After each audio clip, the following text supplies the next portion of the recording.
Hello everyone, welcome to Shellpoint today for Thursday, January 28th. I'm Adam Brown.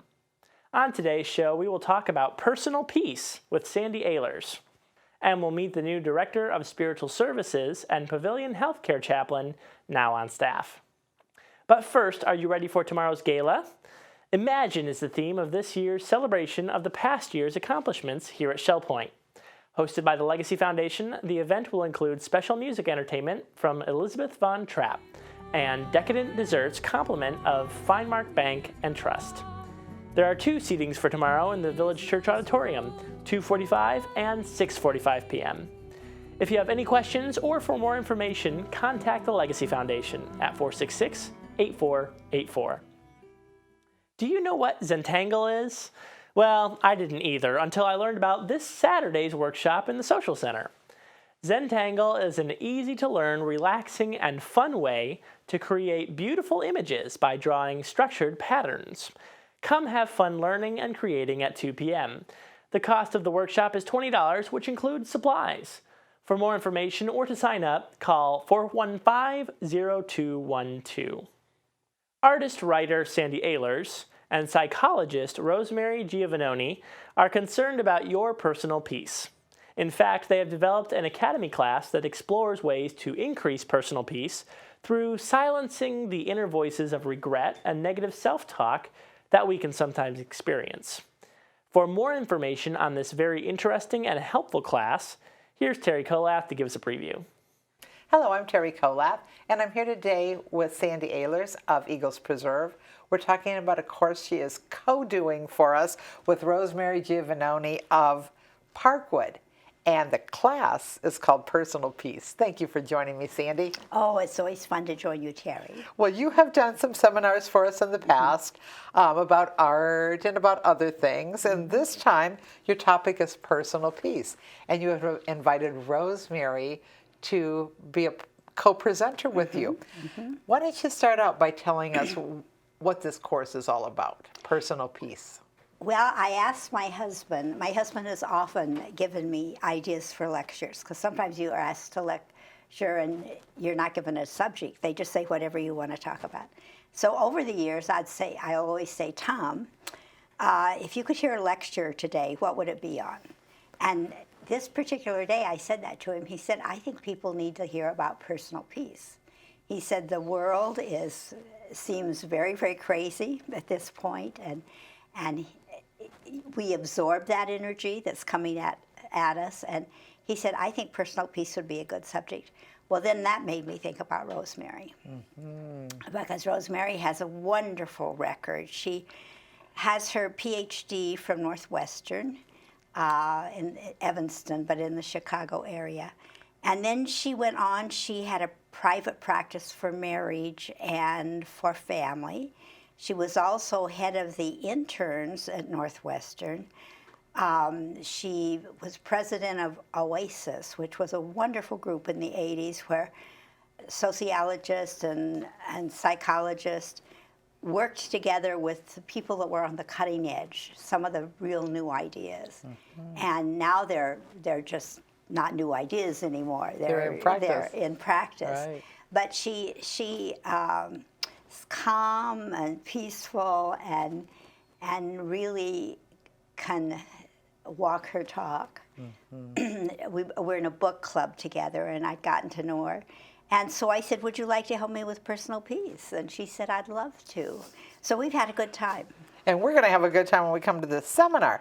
Now, it does occur to me that the challenge is first for some finding that place of personal peace, and for others maintaining it, no matter what's swirling around us. And a lot is swirling, isn't it? Well, and I think when we get to be in our age group, maintenance is extremely important. Sure. Because we're facing into all kinds of things that come at you when you get to a certain age. I mean, you've maybe lost a child, you know, or your friends aren't well, or your best friend has died, or your spouse has died, or, you know, there are many, many things as you reach your 70s and 80s and 90s that can disturb your personal peace. Sure. So maintenance becomes a very, very important aspect of it.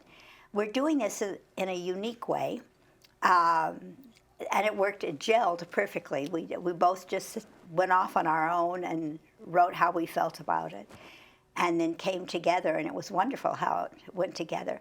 But she's more like her approach, and it's very, very good. It's more like if you went into a psychologist's office and said, I want to talk to you about, and then she would just give you a general principled way of handling stress or anxiety or lack of courage or whatever it was you wanted to discuss. I talk more first person. The second part that I do is the story of Terry Wade, who was the gentleman that was held hostage in Lebanon for 5 years and chained to a prison cell, and how he established peace during that time. So they work well together. So each of you will be giving a bit of a lecture. Is there any interaction, any There is. participatory There aspect? is. I think we're each talking about 28 minutes or so like that. And then we're going to have probably 35 minutes left, and we'll give a topic to the tables. Nice. So everybody can sit at the table and discuss how they feel about personal peace, and then we'll give them a specific thought that they can talk about if they want to. But then that gives everybody a chance to express their feelings and to have more of a personal. And to learn from each other.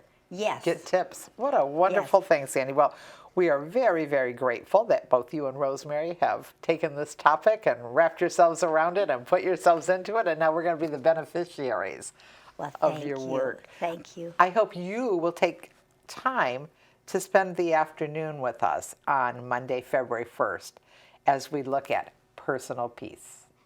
Shellpoint has a new Pavilion Healthcare Chaplain and Director of Spiritual Services. Sunny Torres now heads the team of chaplains, and Chief Operating Officer Scott Moore is happy to introduce her to you. Hello, my name is Scott Moore. I'm the Chief Operating Officer at Shellpoint, and I have the sheer privilege and honor of having the Pavilion, the Larson Pavilion, under my responsibility. And you know, at the Larson Pavilion, we want to take care of your body, but we also want to take care of you spiritually.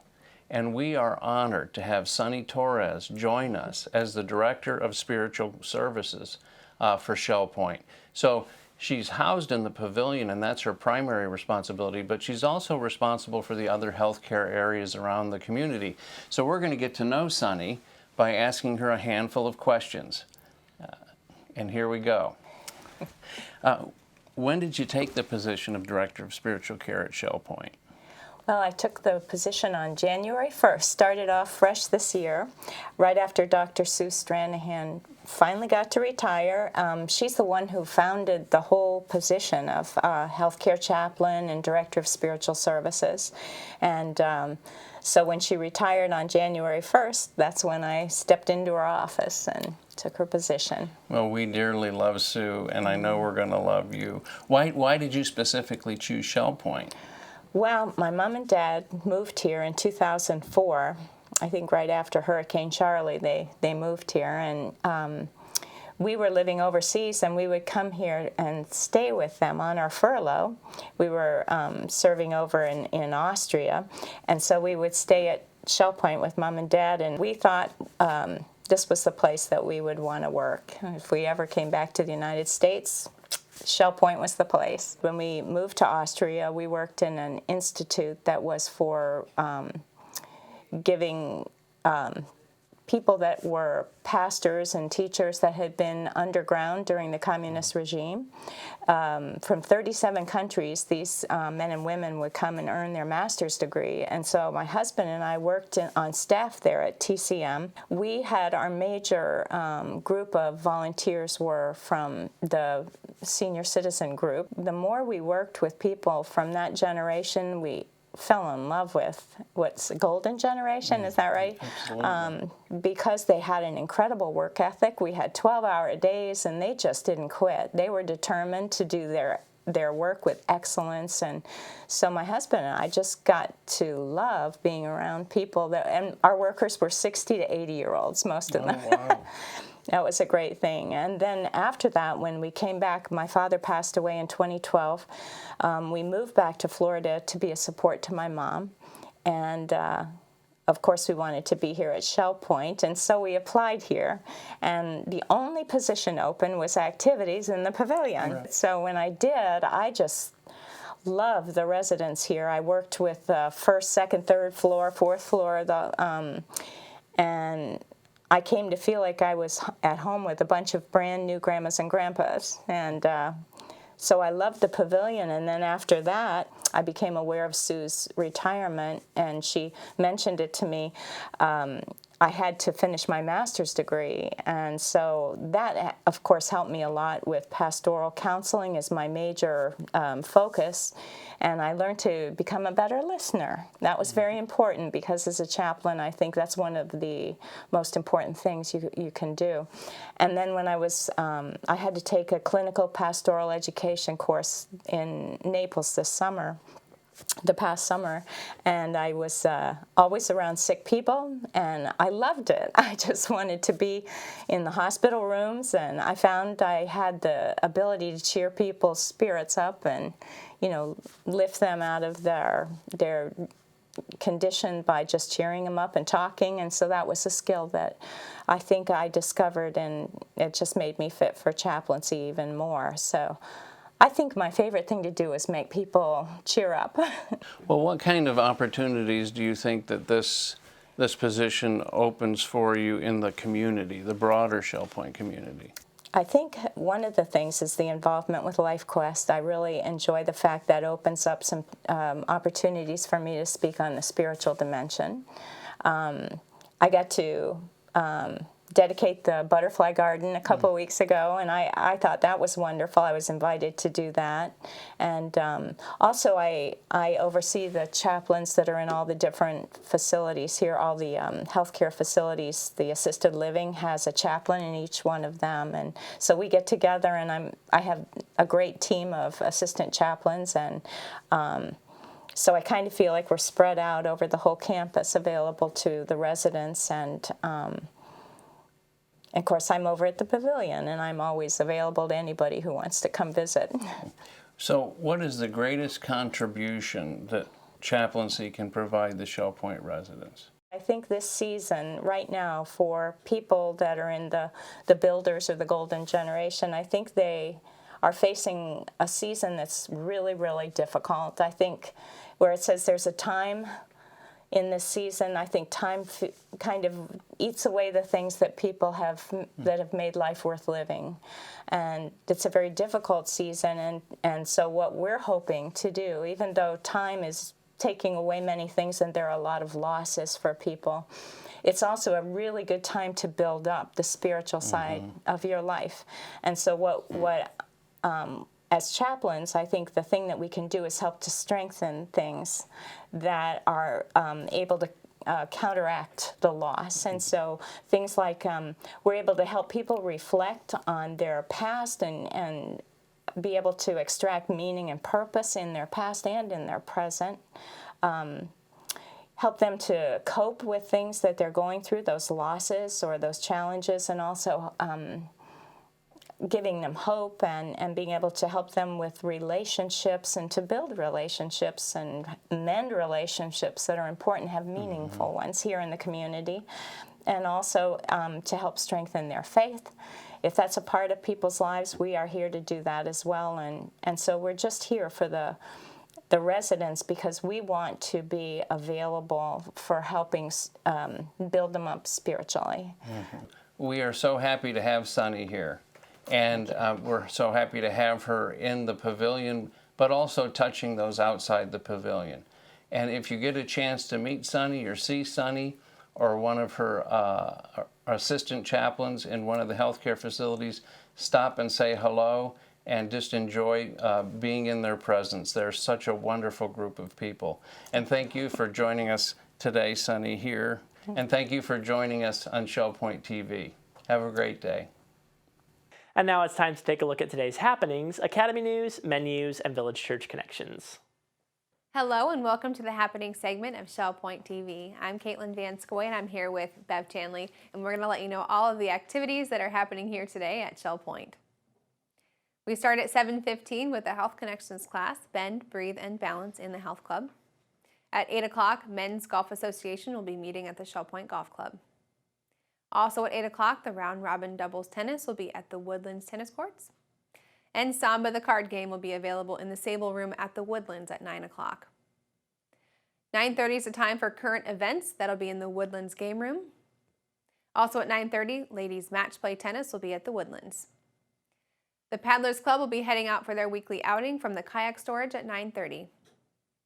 We move to 9:45 for introduction to line dancing and the health club.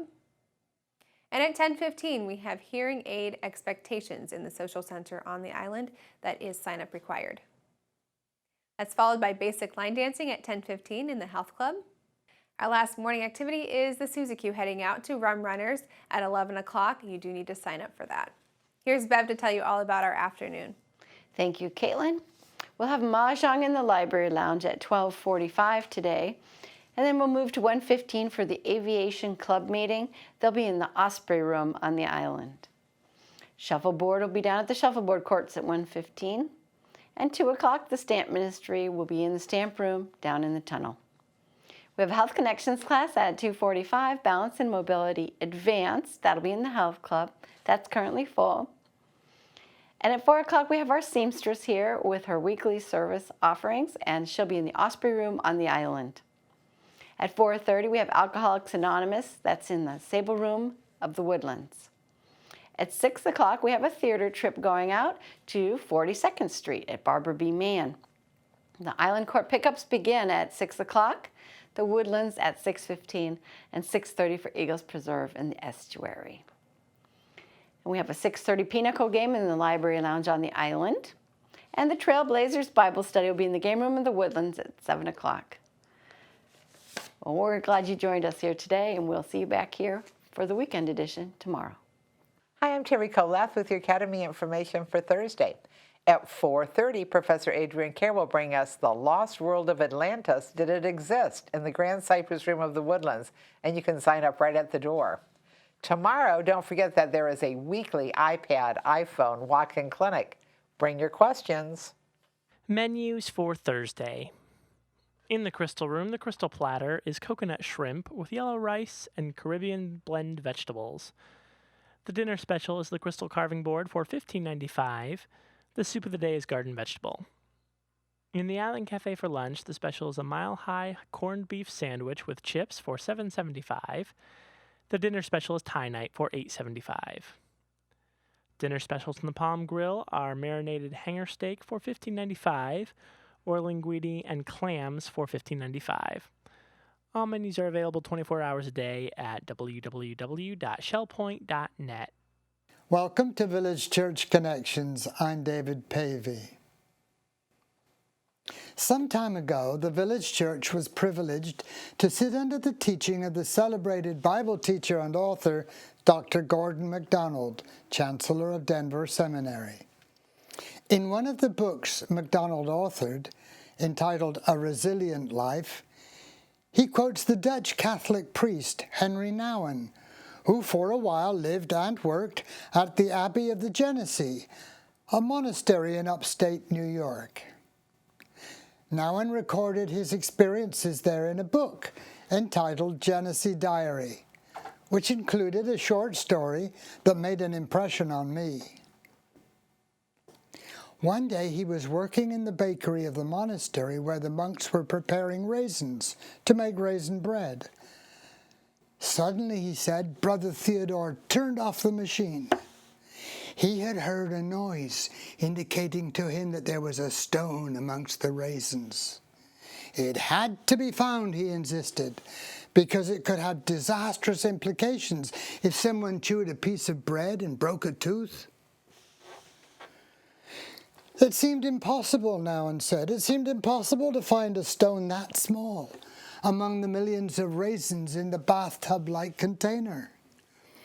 But the monk insisted, we have to push those raisins through again until we find that stone.